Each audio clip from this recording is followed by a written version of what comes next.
Hey folks, Ryan here from Mr. L's Gaming Rants and Reviews, and I've got a good old review for you today. I'm going to be taking a look at John D. Clair's Space Base, published by AEG Alderac Entertainment Group. Oh boy, let's get those dice rolling in a good old probability simulation about card collecting and managing your space fleet. Oh, join me at the table. I'm going to show you exactly what's coming inside a box of spaces. I'm going to give you a little bit of a how to play, and stick around to the end of the video where I'm going to give you my final thoughts on this dice rolling extravaganza of Space Base. Okay, let's take a look at what's inside a copy of Space Base. Let's take off the lid here. Set that off to the side. Okay, so we've got our rule book here, slaying out tonight. Now, I have to say that this is a very beefy rule book, as if I turn over to the very last page, it's advertising that there are 32 pages of information, and for this nice little friendly family style kind of dice rolling card collecting game, that is a very, very big rule book. A lot of people are going to look at that and be very scared away. I know if I was not a gaming person myself, I know that I definitely would be. But let's take a look at what's going on inside this hefty rulebook. We got our table of contents, which that could be coming quite handy. So we got all of our stuff that we're going to be taking a look at in the components part of this video here. Got your gameplay, you got your card anatomies, your get into your core concepts, which are very important to kind of know, and then there's this important understanding of rewards versus abilities that you should probably take a gander over. And throughout this entire rulebook too, you have this nice flavor text of all these different spaceships that you're going to be able to find in the game. And I thought that was actually really quite cool. That's really quite interesting if you're kind of into that sort of immersion inside of the game here. And then of course here we go with the setup. And it does look like it does take up quite a bit for such a small box. It does seem like it takes up a lot of real estate at our tables here. And then we go into the how to play, and then all the different things that your turn is broken down into, which a lot of these things end up being very intuitive after the first little while. You kind of, once you start getting into a few of your turns, you just kind of internalize that you grab your dice, you roll your dice, you allocate your dice, you get your rewards, you buy your stuff, and then get your income, and then you're done. Bada bing, bada boom. But there are some important timing things that kind of go along in here, and then there's some examples of what a turn can look like when you're gaining your dice, which is actually quite handy. I do like those. And then here is on page 16, halfway through the rule book, is what happens at the end of the game. So there we go. That really gets you kind of going into the gameplay. That's exactly how you can. Now the rest of this rule book here is a lot more of this flavor text, which is some people that's important, but for a style of game that this is, it may not be as important. But then we're going to start getting into like more of the specific things. Like here we go is a page on colony cards. I don't know if there should be a full page on colony cards, but there you go. There's a page on what colony cards are. Regular rewards in detail, so that kind of tells you exactly what kind of these detail. Any kind of scenario that you could possibly come up with, I think that they've covered inside this rulebook, like cards with arrows on them, and cards with arrows and rewards. Abilities on cards. This is kind of where a lot of the little nuances are going to come into play in this game, and they do a very good job of very detailed explanations on how these things go. Rewards and charges, which can be a little confusing on your first couple plays. Ability clarifications. Here we go, and there's a lot more ability clarifications. Exactly how, for the most part in this game, what the card says it does, you kind of just take its word for word description on it. There might be a little timing issue on it, but hey, you kind of do what the card says. Okay, and then there's more abilities, and it's a lot of this later half is just describing almost all the possibilities. And then these 2 pages I find really quite interesting. There's the light speed variant, which I'm going to talk to probably a little bit later on in this, but I do really enjoy this variant. And then of course there is the probability table on all your rolls for this game. Kind of give people, if they're not really strong in mathematics, kind of gives them the probability of how these rolls will kind of come up. All right. Really quite nifty, nice little table, handy reference in this game and everything. And then this I thought was kind of interesting. Not really. It's just kind of a lot of text, but it's kind of like what kind of classifications are your ships, which I don't think has any bearing on the actual gameplay. So I have actually no idea why these 2 pages actually exist in this. And then there's a very short little reference on things, kind of like the more common, the more common icons and abilities that you're going to kind of see at the very, very back. So overall, a very big and beefy rule book here that can scare quite a few people away. But please note that only just about the first half of the book is actually getting you into playing the game. Everything else is kind of like more reference material afterwards. So take that for what it is. Okay, now let's take a look at the components. Cubes, lots of cubes here. We've got our kind of translucent cubes that are going to be, for our income, our points, and our money. There's enough for all 5 players there. And then there's a whole bunch of these charge cubes. They're just clear. Okay, they're just very, very clear acrylic cubes, and then there's quite a few of them. I've yet to play a game where we've actually ran out of them, so I guess that's quite good here. And then we've got the player boards. There are 5 of them, and they are quite large. They kind of do this tri-fold. But do you know what I really like here is that there's enough flexibility on them that when you do lay them, they lay flat instantaneously. I really enjoy that part of the fold boards. Even though they are tri-folded, okay, but there is enough flexibility on them that they're not going to tear. There's enough that they're not going to tear if you kind of go a little bit more. But when you do lay them down, they lay flat. And that is important for, I don't know, that's a little bit for me. That is very important. Okay, and then you can see here, there's the tracks along the bottom of the track, your income, your points, and your money. And then these are all of the spots for all of your ships, for your 1 ships, all the way up through your 12 ships. And there are 5 of these boards all in total here. Okay, so I'm not going to you don't have to take a look at all of them. Okay. Now, inside the rest of the box here is all of our cards. Oh, sorry, and our 2 dice. Of course, they're going to give you the dice. Very nice, translucent, kind of sparkly blue with a rocket ship symbol here outlining the number 1 on each of the dice. Very nice dice. I have no problems with those. And now, let's get into the cards here.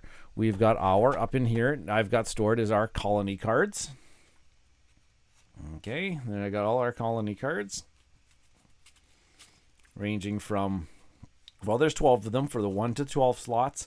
They range from 3 points all the way up to 14 points, and they all cost a really relative amount of money.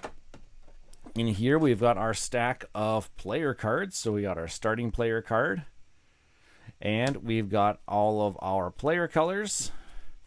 And if you choose a player color, okay, we've got them all organized so that you should be able just to slide them down like it starts with a number 1. So I should be able just to fill it in here going 1, 2, 3, 4. Whoops, that one was upside down.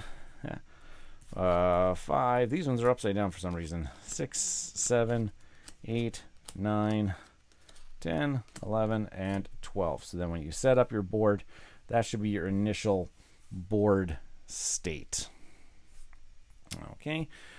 And then, of course, then we've got our cards that we can acquire to upgrade our fleet. And then we've got the level 1s, the level 2s, and the level 3s. And so it's important to note that these are actually really thin cards. I've never seen cards like that are manufactured this way before. They are very thin. And especially if you get kind of newer copies to this, they are very glossy.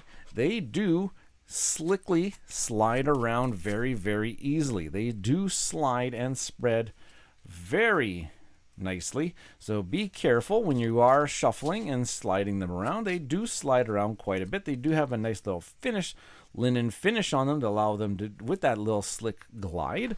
But that is very, very nice. And of course, if you're playing with a nice mat, or even if not, when you do decide to upgrade a ship there, part of the game is being able to slide the card underneath, and they do slide underneath very, very well. And just be careful that when you are stacking them, they do end up sliding nicely under your boards, which is very, very important. And those are the components of Space Base. I'm going to get everything kind of tidied and set up here. And I'm going to, in the next segment here, I'm going to teach you kind of quickly how to play this game. Okay, I am all set up for a game of Space Base. And I've kind of cut down the size of the area. I'm only showing one player board, and that's because all the player boards, no matter how many players you're playing with, are all going to look exactly the same. You're going to take your starting ship cards labeled numbers 1 through 12, and you're going to put them on the spots 1 through 12. And then you're going to put your starting victory point marker at 0, your income marker at 0, and your starting money value at 5. And then every single player is going to draw a single level 1 card off the top of their deck, and they're going to add it to their display. So every player draws one of these, and then you're going to pay attention to a couple things here. First off, you're going to take a look at how much money does that ship actually cost, and you're going to decrease your starting money by that amount. So in this case, this card costs 2, so I'm going to have to decrease my money value here by 2. And then the second thing I have to take a look at is what slot is this ship going to go into. This is going to go into the number 2 slot, essentially replacing my current number 2 card. And so I take a look here. So there's my current number 2 card. I'm going to take that one. It's going to flip over. It is now going to turn into a income card on an opponent's turn. And then this new card is just going to slot in there just like that. And that's how I'm going to start. And all the other players are going to do the exact same thing. And the player who spent the most money during this time is going to end up being the starting player. And then from that starting player position, you're going to every other player is going to get kind of like a little bit of a bump. So the starting player just gets to be the starting player. They get to take the first turn of the game. But then the second player is going to get a 1 money bump. And the third player, if there's 3 people playing, is going to get a 2 money bump. The 4th and 5th players, if you're playing with that many people, the 4th and 5th people each get an income bump. And that's going to be, I'm going to explain to us what that exactly means. So in this case, I am starting the game with 3 money, 0 income, and of course, 0 points. And now we get into the actual gameplay itself, where on your turn, you're going to take the 2 dice, and you're going to take those 2 dice, and you are going to roll them on your turn. So in this case, I rolled a 6 and a 5.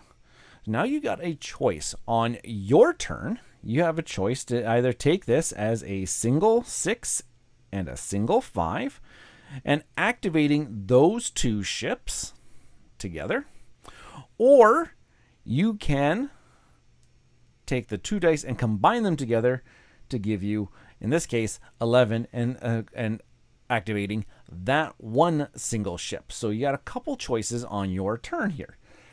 So in our case here, we can either take a 1 income bump, or we can start the game by getting 2 more dollars. And let's just say in this case, we're going to activate the 5 and activate the 6 separately. So that means I would get $1 for the 5, and I would get $1 for the 6. I ignore the things that are on the bottom in the red. That's going to come into play on an opponent's turn. And now once I've collected my rewards here, now I can see, okay, I've got $5 to spend. I can now purchase one single new card from the card market. And these cards are leveled 1, 2s, and 3s. Level 1s are cheaper, and then the level 2s are a little bit more expensive, and then the 3s are very, very expensive. But of course, the rewards that you get, I get a little bit better and better as you want it. You kind of want to get into these level 2s and level 3s as soon as possible because they are very, very lucrative and very, very nice to activate, especially very, very early on. So this case, for this $5 here, we are going to then, let's just say, I want to purchase this card right here. I take a look in the top corner there. It says it costs $2, and it's going to go into my number 3 slot. Now, here's an important thing when you're purchasing new cards. This says it costs $2. That means I have to have $2. I currently do. I have 5. Now, I don't spend just $2 to buy this card. No, siree. I have to spend all of my money down to wherever my income level is. So in this case, I would not just be spending $2 for this card. I would actually be spending $5 for that card. So maybe that might not be the best investment, but maybe it's okay for me. And like I said, it moves down to wherever your income is. So if my income here was up at 2, and I bought this card for $2, I have 5. I would spend all the way down to, and I would stop at wherever my income level is. So this means I would start my next turn currently with $2. But in this case, since my income is at 0, I have to spend all 5, and now I'm going to start my next turn with $0. Well, shucks. But at least I'm going to get, if I roll 3s, I'm going to get victory points. So I can put that one in the new slot, and now I put this on above here. And then we refill the market. Okay, now my opponents are going to come along, and they are going to roll their dice. Okay, so they get a 1, 5, a 1, and a 5. Now, even though it's not my turn, I can still get benefits. That is where these red icons at the top of my board, the ships that have been replaced, I can get rewards on my opponent's turns here. I'm not going to get anything on this case because currently they rolled a 1, a 5, or I could also take this as a 6, but I don't have any ship rewards in either of those slots. But let's just say they ended up rolling a 3 and a 4. I could then either activate my 3, 4, or a 7 on my upper left, and I do have something on my 3 slot. I would get actually $1 when it's not my turn in that case.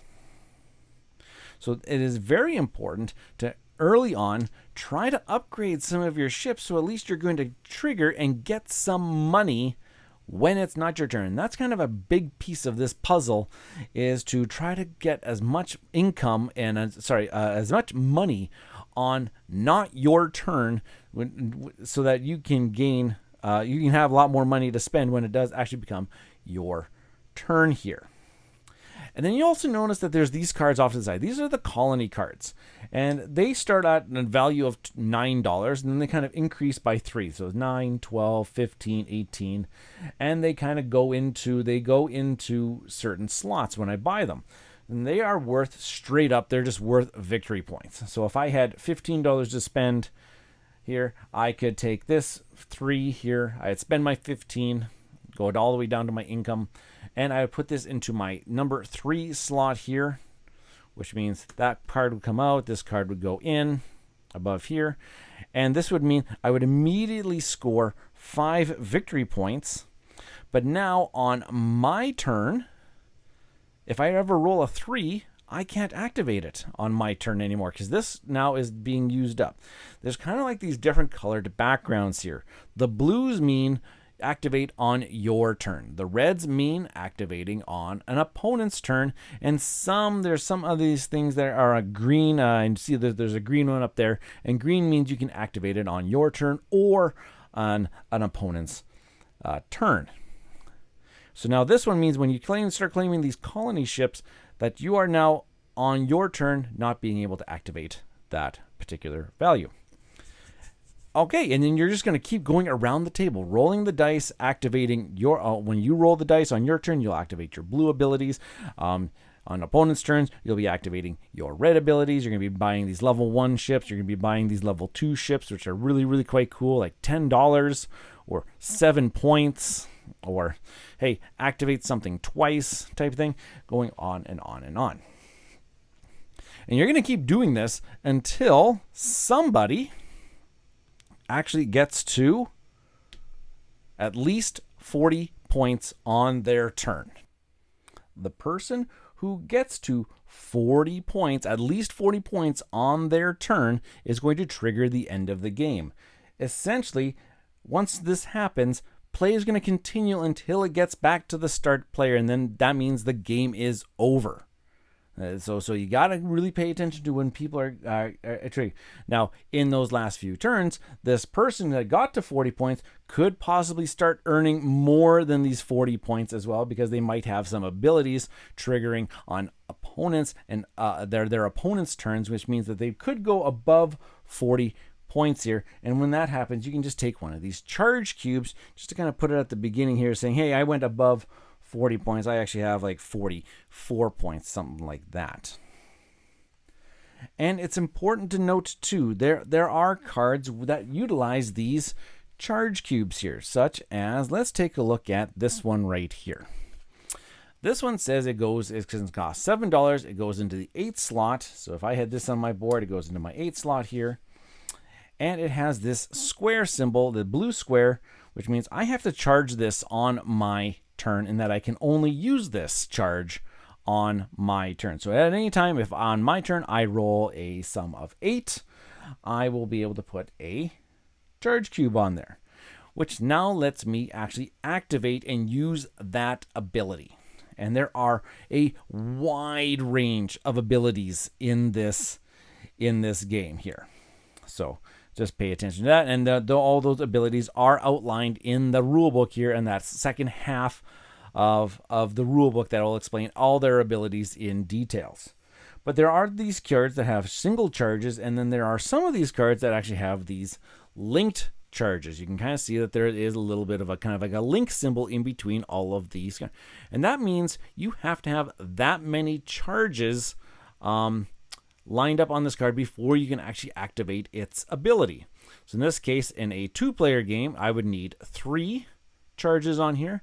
In a 3-player game, I would also need 3 charges. But in a 4 or 5-player game, I would only just need to use 2 charges. I would ignore this last one here because I would be playing with more than 3 players.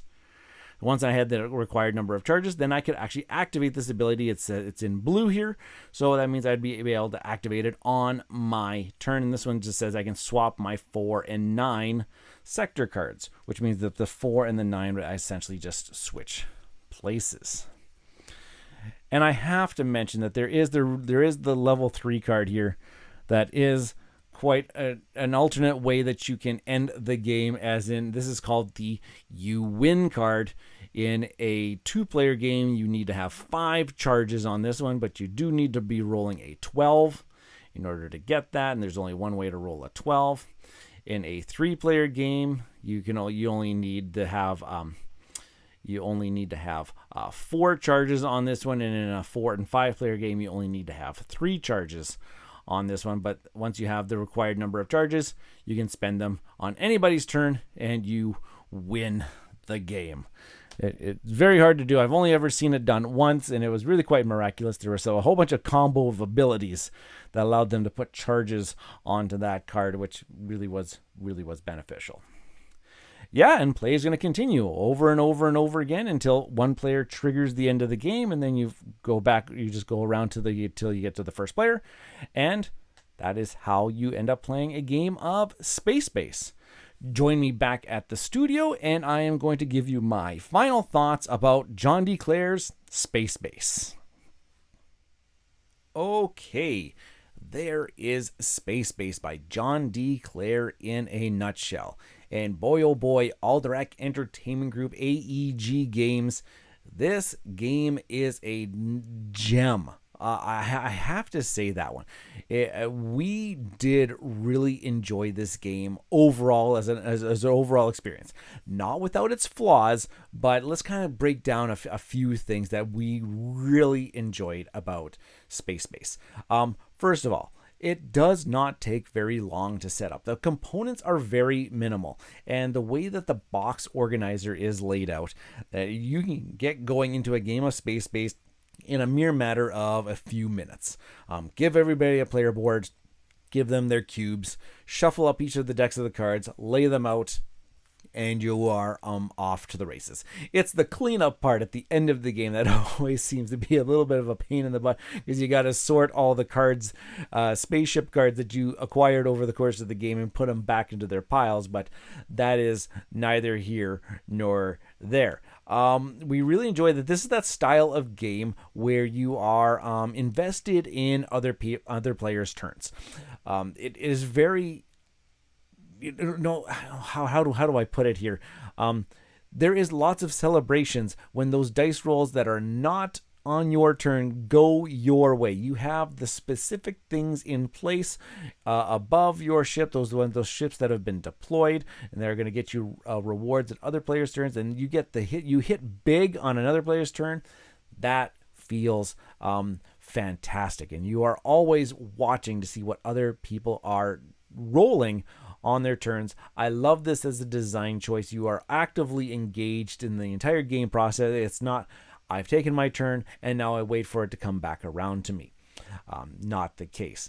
And that is actually a key piece of the gameplay, is that you do want to upgrade your ships. You do want to bring in those new ships and deploy the old ones there, because you want to try to get as many of those out there as possible, because you do want to trigger rewards on other players' turns, and you want to be able to trigger hopefully on every other player's turn as best as possible, so that when it comes back around to you, you have now an influx of money and possibly some income, and maybe even possibly later on in the game you've also gained victory points to get you further and further to your goal.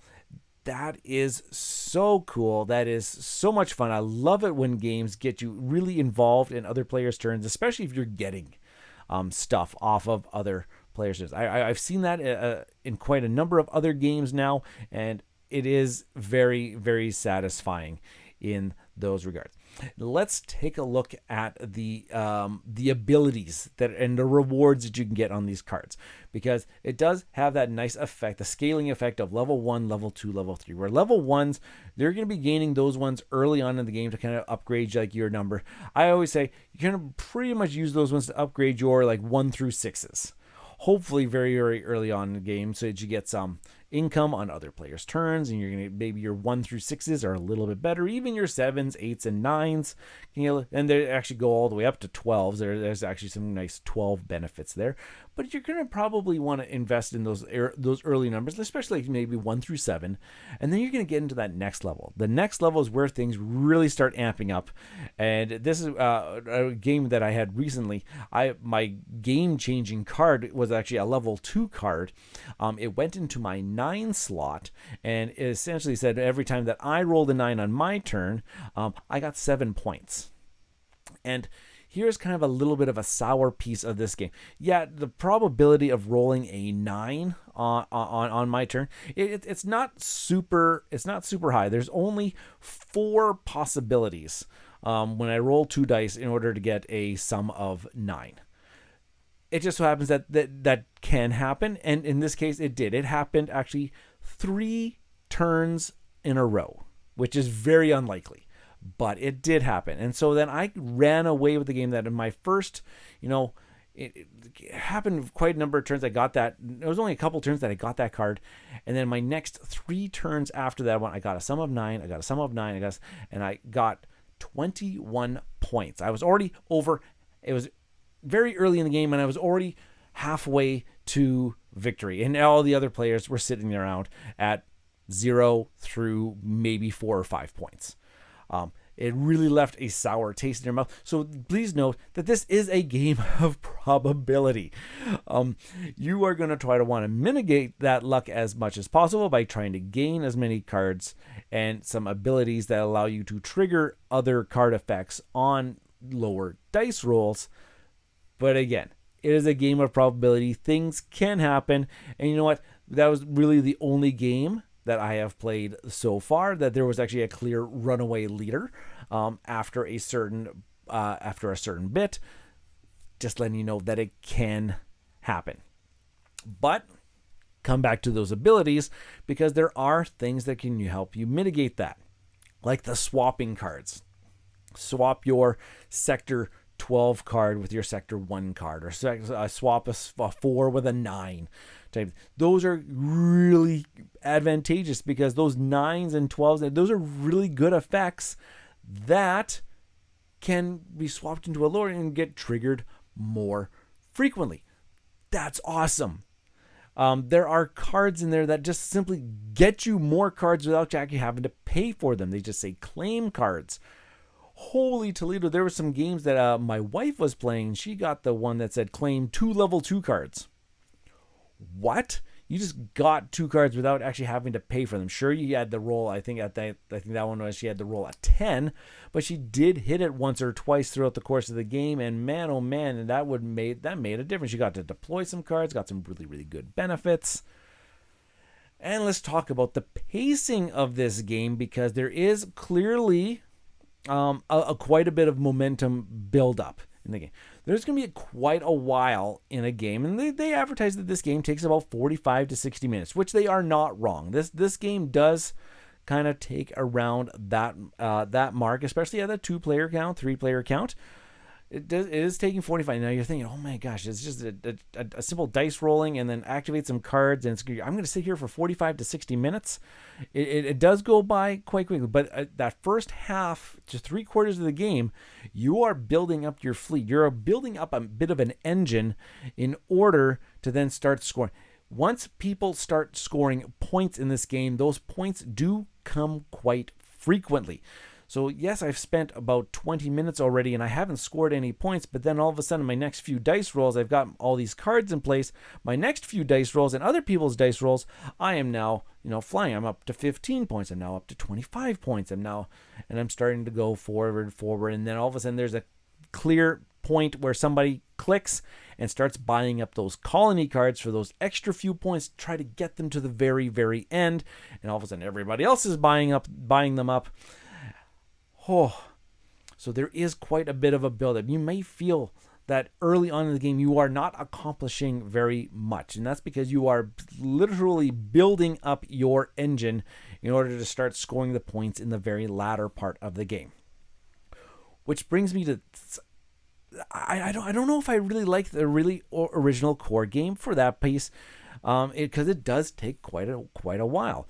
So that's why I really, really enjoy that they put in on page 28 of the rule book here the light speed variant for this game. And they say not recommended for your first game, but once you start getting comfortable with this one, and especially what the light speed variant means is that it speeds up the first pieces of the game here. It speeds up probably the first about 3 or 4 turns of the game, because it says that you start off with $15 instead of $5, and then you get dealt, I believe it is, I'm just going to pull it up right here, that you get dealt 2 level 2s and 4 level 1 cards, and then you can buy whatever you want.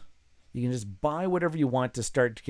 And quite typically we've seen when we've played with this variant, you can probably always get at least 3 cards and be left with some money left over for your first turns of the actual game.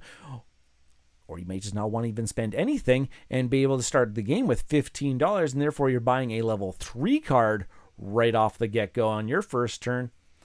Any way you want to play it, it does speed up the game at least of those first 3 or 4 turns, and we highly recommend that you play with this variant. As soon as you get the kind of the rules and the timings and the gameplay under your belt, jump straight to this variant. we've seen now games get shaved, get more comfortable into that 30-minute mark, especially at 2 players, 3 players, just a little bit longer than 30 minutes. It really, really does save up, from what we've gathered, about 10 minutes of gameplay. That's huge. That's huge in our case. So, highly recommend the light speed variant. On that note, the components of this game are really fantastic. This is a real fun family style. Just kind of sit around the table, chuck some dice, buy some cards, gain a whole bunch of rewards, combos. Get a lot of combos going. There was a game where I believe it was my wife. She claimed the You Win card early on in the game. And now that You Win card is really interesting because you have to roll a 12. And you have to do it so many. In a 2-player game, you have to roll 12 5 times, and that's really, really hard to do. Except for she got some of these cards. She got some of the charges that had arrows on them. And it says, hey, you can spend these to increase, trigger the ability. So on her turn, if she would ever roll an 11, well, she could pull one of these charges off these cards, and it would increase the 11 to a 12. Hey, you got to put a charge down on that You Win card.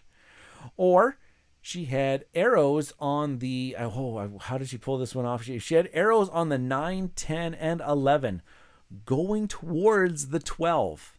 So that just meant, hey, anytime she rolled a 9, 10, or an 11, or a 12 in this case, she got to put a charge on the You Win card. And she pulled it off. She managed to get enough turns, and I believe she got the You Win card, and I was sitting at probably about just shy of 30 points. I was starting to ramp up and started to get there, and she ended up. So the You Win card, you can pull it off, but you do need to combo it with other card effects that allow you to put charges onto that card as well. There is so much more to explore in just this base game. We really enjoy this one, and you can easily... once you start playing with that light speed variant, you can easily play a couple games in a game night session. It doesn't overstay its welcome. Our 7-year-old son, he's really enjoying in this game. He started to realize what kind of some of the cards do. We have to explain some of the text on some of them for him, but once he understands what's going on, hey, this is a really good family game night game, and I highly, highly recommend checking this one out because we enjoy it. Oh, it's so much fun. And apparently there are some expansions out there that we might have to start checking out. They have some of these things called saga expansions, which kind of give a little bit maybe of a campaign-ish, little extra modules you can add into your gameplay. So we're definitely going to want to start checking those ones out. Yeah, I'm just going to leave it at that one. Space Base, John D. Clair. You've knocked it out of the park with this one. Really enjoy this one. If you have not checked this one out yet, highly, highly recommend it. Though it is a game of probabilities, and some of those highly improbable situations can happen. You got that Lloyd Christmas quote in the background. So you're telling me there's a chance. And it can happen. All right, folks. I am Ryan of Mr. Owl's Gaming Rants and Reviews, and if you're really enjoying the content that I'm producing on this channel, please consider subscribing to it and hitting that notification bell so that you get notified when new videos are arriving. And of course, leave a comment below in this video. Have you played Space Base? Are you interested in playing Space Base? I want to hear your thoughts about this game. Have you checked out some of the expansions? Is it worthwhile that I check out some of the expansions? Let me know as well. There's a link in the description of this video. If you want a Mr. Rao Gaming Rants and Reviews t-shirt, there is a link to a merch store that all the proceeds from that website go straight to this, supporting this channel and me hopefully one day upgrading the equipment. Maybe I might actually finally get myself a fancy camera instead of having to use my iPhone for all of my video needs. Okay, folks, I'm Ryan, and I can officially say that this review is officially over.